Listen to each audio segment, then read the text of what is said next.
as the clocks go back, the evenings get darker, the cold and the flu season looms.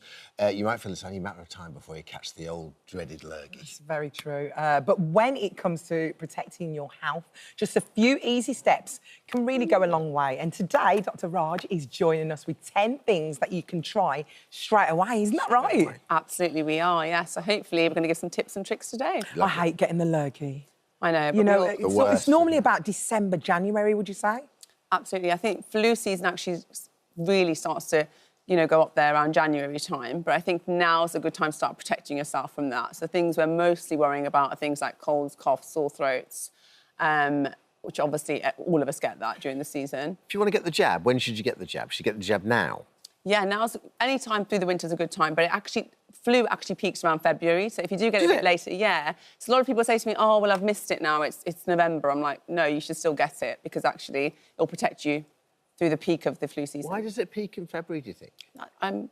Hard to know. I think it's because you've got all the other colds and flus going around, and obviously different viruses and strains cause the flu every year. So it just peaks at different times, but normally around end of Jan to Feb is the peak. Interesting. Yeah. Rates of norovirus is going up as well, isn't it? Rates of norovirus gone up. That's an awful bug. We all hate that. If you've got little ones, you might have experienced norovirus. But yeah, so it's gone up 41% in the last fortnight compared to what it was 5 years ago. So it's quite up there. Why do you think that's happening? So we're not sure, actually. I was looking this up to see what sort of reasons we might have. One of them is the temperature. So colder temperature means that I think we've been colder earlier this year. So from April, we started having colder weather, and that will mean that more of us are indoors, we're mingling more, the virus is spreading faster. It's a highly contagious virus, Literally, you don't want... If you've got it, you want to be washing your hands with soap and water, not sharing towels or anything like that, not preparing food for anybody because you're going to pass it on if you do. So, yeah, got to be very careful. The sort of thing you can get every year, that, or does your body get quite immune to it as the norovirus? It's different strains, and that's one of the things that's come up this year. It's 2 new strains, and this one variant, the dominant variant, is actually different to the ones previous years. So, actually, if you've had it before, you can still get it again. I've noticed that SADS starts to hit me about this time, roughly. Do you get that? I do get it, yeah. I've got one of those lights at home, actually, that I use at home. Oh, and it really does lift everything, my mood, everything. So I think 2 million people in the UK every year suffer from SADS, a seasonal affective disorder, which is basically winter depression. So it's very similar to depression. You can get the low mood, low energy, not wanting to really go out, be social. Stay in bed all the time. Stay in bed all the time. You sleep more, you eat more. That's one of the key symptoms of it. And, your mood's obviously lower as well. So a lot of people experience that when, obviously, the days get shorter, the nights get longer. They're not wanting to get out of bed, like you said. So all these symptoms are really, really, really, really, really common when winter hits. And SAD is actually something that I think a lot of people suffer with, and they don't know how to treat it. And actually, light therapy is one. So if you're somebody who can't go out or you're in a basement working and you don't get a lot of light, then light therapy is a good idea. But also, if you are working from home or in an office, try and sit by the window so you get a bit of natural light. Well, I was going to say, that's your first tip, right? That is my first tip, yes. So sit by the window, gets natural light, therefore do you get vit D through that? Or you get vit D through it, but also it helps to regulate your circadian rhythm, so the rhythm that you use to basically get you to have a good night's sleep. So it helps to secrete melatonin, the sleep hormone. So if you're getting enough light, that will help to increase the melatonin secretion for your nighttime sleep, so you get a good sleep. And good sleep means good quality sleep, so less awakenings, that kind of thing, which is associated with better health overall as well. So, yes, try and get some daylight during the day. See yourself as a plant, like you're getting your photosynthesis. Can you imagine that? Oh, I love that. If you're hot desking, you're like, oh, Alison's got the window seat again. No, but it's true. It does make it... You get on the train, sit by the window. Do you know what I mean? Absolutely. And if you're somebody who can't get out, you can't sit by a window, so a lot of my patients say, well, I work in a basement or whatever it might be, then you can just go out for your lunch break, just 10 minutes, go out, get some, sunlight and get your vitamin D and your melatonin regulated. Here's one. Yes. Take your shoes off in the house. Now, oh, yeah. I always take... Now, when you're married to a Scandinavian, it's a big no-no to walk into the house with your shoes on. You always take your shoes off. I hate when people ask. I just think, just take your shoes off. Take your shoes off. So I always take my shoes off. Take your shoes off, man. Do you want me to take my shoes off? Like, yeah. Is Take it outside? No. Then get them off. Do you want me to take my shoes off? No, don't ask. If you have to ask to take your shoes off, that means to take your shoes off. Yeah. I don't want to be able to tell you. Just it's take so your awkward shoes to go, off. yes, you might. Yeah, exactly. Yeah, take your shoes off, guys, otherwise you'll be in trouble. But no, seriously, one study found that if you have a pair of new shoes, within 2 weeks, you can get up to 420,000 new bacteria on your shoe, so within 2 weeks. And looking at normal shoes that have been worn before, again, a similar amount, 440,000 units of bacteria, and a normal shoe sole found 421,000 units of bacteria and viruses on the bottom. And that's because obviously your shoes in contact with the floor, like fecal matter, like from dogs, cats, animals, all that kind of stuff, dirt, viruses spreading through your shoe sole. So when you get in the house, take your shoes off. Obviously, that will help to reduce spread of infection and viruses, but also being without shoes means you're relieving your feet from, obviously, you know, if you've got poorly fitted shoes, from things like bunions or hammer toes or whatever it might be, but also just really helps. I knew that's going to make you laugh. It did tickle me a little bit. But also, I think it's really helpful for balance, joints, strengthening, and also studies have shown that just having barefoot against the ground helps to naturally ground you, to make you feel better, more mindful. And you know, better mental well-being as well. So there's lots of positives from taking your shoes off in the house. Shoes off. Dirty shoes. Very dirty. Now, shutting your eyes for 20 minutes. We're in. We are. I mean, what can this do for me?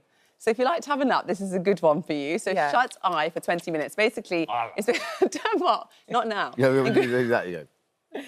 You probably need it after. And then you're like, oh, you drink. So shut eye for 20 minutes. 20 to 30 minutes is the appropriate time. It's a power nap, and it basically, there's increasingly clear evidence to show that it can really help with your sort of mental clarity. Things like your response time. So, you know, if you're swerving from a car, if you're feeling a bit tired, if you've had a power nap and you've been a bit more rested, that can be a bit quicker. So your response time makes a difference with that. We've been talking too quick. Sorry, I'm so sorry. Let's power on through. Mushrooms. Mushrooms. So, yeah, add more mushrooms to your food. What does that do? Yeah, that's interesting, actually. Mushrooms are a good source of non-animal vitamin D. So if you're somebody who doesn't eat meat, right, you need to get vitamin D. Why do we need vitamin D? Like, as you mentioned earlier, we need it for strengthening our immune system. It helps our mood. And during the winter, when our mood's a bit lower anyway, and we're not getting any sunlight in the UK, let's be honest, we do recommend supplements anyway, year-round in the UK. But you can also get... I'm making notes like you did Mate, at school. there's notes. Like a teacher. I bet you did. I bet you did block everyone out. Yes, you're a blocker outer. So vitamin D, and that's going to help with your mood, with strengthening your immunity as well. And if you like eating mushrooms, it's a good source of that. It's also a good source of selenium, which helps with giving you antioxidants that prevents the cell damage, and also vitamin B6, which is really good for also immunity as well. So another one. Keeping with the sleep theme, turning your lights down maybe about 8 o'clock at night, would that wind you down a little bit? Absolutely. Oh. So it's going to make me tired, this is. Lights down. Any Kenny G on the go? Lovely, wouldn't it? Oh. That's not going to help you sleep, Gemma. So limiting your screen time and dimming the lights is really important, because actually can help with, again, the hormone we mentioned earlier, melatonin, to help with sleep. Now, there is evidence to show that even dimming lights can have a significant poor impact on sleep. So really, just turn the lights on and go to sleep. Is probably the advice. Turn them off. Just turn them off. Put your phone away in another room. Sleep hygiene, really important. Yeah. Sing in the shower. Sing in the shower. Oh, I do this. Yeah. Don't you sing in the shower? I love to Bet sing you in the do. shower.